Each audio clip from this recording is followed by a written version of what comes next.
रूस के साथ बढ़ रहा भारत का कारोबार, लेकिन एस जयशंकर ने बताई 10 बातें जिनका ध्यान रखना जरूरी।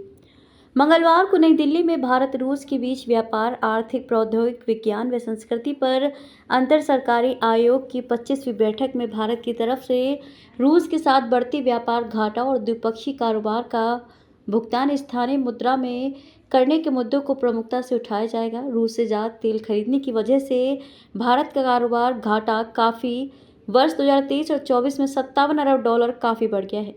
ऐसे में भारत को इस बात की आशंका है कि वर्ष 2030 तक जब $100 अरब की द्विपक्षीय कारोबार का लक्ष्य हासिल किया जाए तो कहीं कारोबार घाटा और भी ज़्यादा ना हो जाए।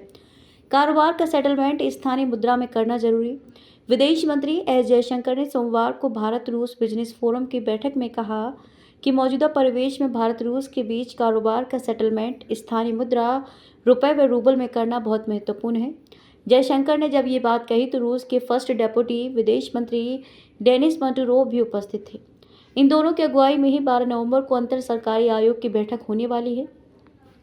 जयशंकर ने भारत व रूस के बीच सहयोग की अपार संभावनाओं को बताते हुए कहा, रूस ने वर्ष 2022 के बाद से एशिया पर ज़्यादा ध्यान दिया है, जिससे सहयोग के कई आयाम खुल रहे हैं।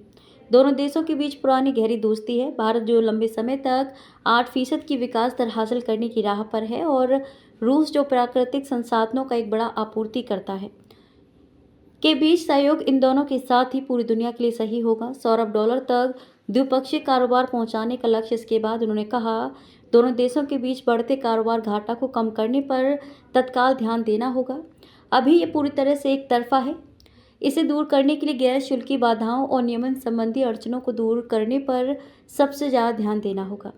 जयशंकर ने भारत व रूस के कारोबारी रिश्तों के संदर्भ में 10 तथ्यों का जिक्र किया, जिस पर दोनों देशों की सरकारों को आने वाले दिनों में ध्यान देना होगा।